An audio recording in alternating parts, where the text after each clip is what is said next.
अस्सलाम वालेकुम फ्रेंड्स, आज हम जिस टॉपिक के ऊपर बात करेंगे वो आपके पास है effect of pH on the enzyme activity. यानी इस टॉपिक के अंदर हम ये कवर करेंगे कि ये जो पीएच है इसका एंजाइम की एक्टिविटी या एंजाइम की जो वर्किंग कैपेबिलिटी है या एंजाइम का जो सब्सट्रेट के अंदर प्रोडक्ट करने का जो सलाहियत है उसकी उसके ऊपर पीएच का क्या इफेक्ट होता है ये देखेंगे। तो पहले नंबर पे तो हमने ये देखना है कि पीएच स्केल क्या होता है। ये जो पीएच स्केल है ये एक ऐसा स्केल होता है, कैसा पैमाना है जिसके ज़रिए हम किसी भी सिस्टम की या किसी भी सोल्यूशन की या सेल के अंदर जो एसिडिटी और बेसिडिटी का जो लेवल है उसे मेजर कर सकते हैं। या आप सिंपली ये कह सकते हैं कि पीएच स्केल एक ऐसा पैमाना है जिसके ज़रिए हम सिस्टम के अंदर या वो सोल्यूशन जिसके अंदर आपके एंजाइम सब्सट्रेट को प्रोडक्ट के अंदर कन्वर्ट कर रहे हैं उसकी एसिडिटी और बेसिडिटी को मालूम कर सकते हैं। आपका जो पीएच स्केल होता है इसको आप 3 कैटेगरीज के अंदर कन्वर्ट कर सकते हैं। वो इस तरह से कि अगर आपके सिस्टम या सोल्यूशन जिसके अंदर एंजाइम वर्क कर रहा है उसकी जो पीएच है वो 7 आती है, तो उसका ये मतलब कि आपका सोल्यूशन या सिस्टम जिसके अंदर एंजाइम रहते हुए काम कर रहा है, सब्सट्रेट को प्रोडक्ट के अंदर कन्वर्ट कर रहा है, वो न्यूट्रल है। अगर पीएच 7 से अबव आती है तो आपका सोल्यूशन या सिस्टम जिसके अंदर एंजाइम सब्सट्रेट को प्रोडक्ट के अंदर कन्वर्ट कर रहे हैं वो बेसिक है। इसी तरह अगर जो पीएच है 7 से कम आती है, 6 आती है, 5 आती है या 4 आती है, तो इसका ये मतलब कि आपका सिस्टम या सोल्यूशन जिसके अंदर एंजाइम सब्सट्रेट को प्रोडक्ट के अंदर कन्वर्ट कर रहे हैं वो उस वक्त एसिडिक है। तो अगर 7 से 7 आ रही है बिल्कुल तो न्यूट्रल होगा सोल्यूशन या सिस्टम। अगर 8 आ रही है तो उसका मतलब कि वो बेसिक है। अगर 9 आ रही है तो तब भी क्या है, बेसिक है। अगर 7 से पीछे आती है अंदर कन्वर्ट करने का वो स्पेसिफिक होता है पीएच के लिहाज से, यानी हर एंजाइम की अपनी पीएच होगी। अब कोई भी एंजाइम जो है अगर बेस्ट परफॉर्मेंस देगा तो वो अपनी स्पेसिफिक पीएच के ऊपर काम कर रहा होगा। अगर आप उसकी पीएच को डिस्टर्ब कर दें, ख़राब कर दें, तो उसकी जो वर्किंग कैपेबिलिटी है वो क्या हो जाती है, डिस्टॉर्ट हो जाती है, ख़राब हो जाती है। देखें कि ये एंजाइम है, ठीक है, ये एंजाइम अगर एक सिस्टम के अंदर काम कर रहा है और उसकी जो पीएच है वो ख़राब कर दी गई है, डिस्टर्ब कर दी गई है, तो फिर क्या होगा कि एंजाइम की जो एक्टिव साइट है, एंजाइम की जो एक्टिव साइट है एंजाइम की जो एक्टिव साइट है उसके अंदर लगे जो अमाइनो एसिड हैं वो आयनाइज हो जाएंगे, यानी आयंस के अंदर कन्वर्ट हो जाएंगे, जिसकी वजह से एंजाइम की जो एक्टिव साइट है वो जो शॉर्ट हो जाएगी और वो सबस्ट्रेट को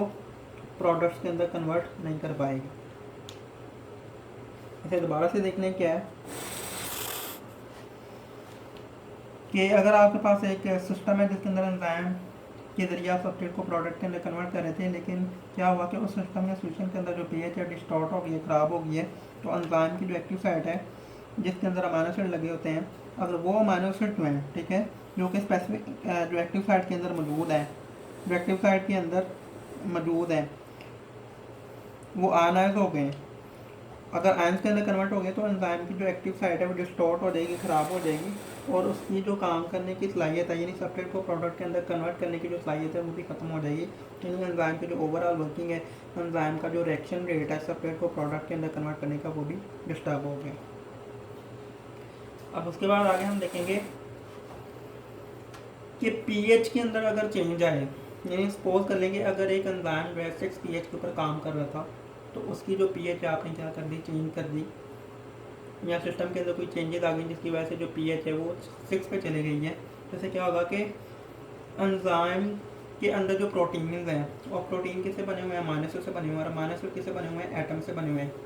और एटम जो आपस में जुड़े होते हैं किसके ज़रिए जुड़े होते हैं, बॉन्ड के ज़रिए जुड़े होते हैं। तो एटम्स के अगर बॉन्ड ब्रेक होना शुरू हो जाएंगे पीएच चेंज की वजह से, या बॉन्ड के अंदर डिस्टर्बेंस आ जाएगी, तो एंजाइम का जो ओवरऑल स्ट्रक्चर है वो भी क्या हो जाएगा, ख़राब हो जाएगा, जिससे भी क्या होगा कि जो एंजाइम की जो वर्किंग कैपेबिलिटी है सब्सट्रेट को प्रोडक्ट के अंदर कन्वर्ट करने की वो भी डिस्टर्ब हो जाएगी। इस पॉइंट को दोबारा से देखने का, अगर पीएच जो है सपोज करने के जो पीएच है 4 थी सिस्टम की तो वो चेंज होगी 6 होगी, तो फिर क्या होगा कि जो एंजाइम है, एंजाइम जो है, ठीक है, उसके एंजाइम जो है किससे बने हुए हैं, प्रोटीन से, प्रोटीन किससे बने हुए अमाइनो एसिड से, और अमाइनो एसिड किससे बने हुए हैं, एटम उसके अंदर डिफरेंट लगे हुए हैं। और पीएच की चेंज होने की वजह से एटम्स के अंदर जो बॉन्ड हैं वो डिस्टर्ब हो जाएंगे, वो वीक हो जाएंगे, जिससे एंजाइम का जो ओवरऑल ग्लोबुलर स्ट्रक्चर है वो क्या हो जाना है, ख़राब हो जाना है, जिसकी वजह से एंजाइम जो सबस्ट्रेट को प्रोडक्ट्स के अंदर कन्वर्ट नहीं करेगा और केमिकल रिएक्शन का जो रेट है, यानी सबस्ट्रेट्स का जो प्रोडक्ट के अंदर कन्वर्ट होने का जो रेट था वो क्या हो गया हुआ है, डिक्रीज हो गया। अब उसके बाद आ जाता है, हम यहाँ पे देखेंगे, बात करेंगे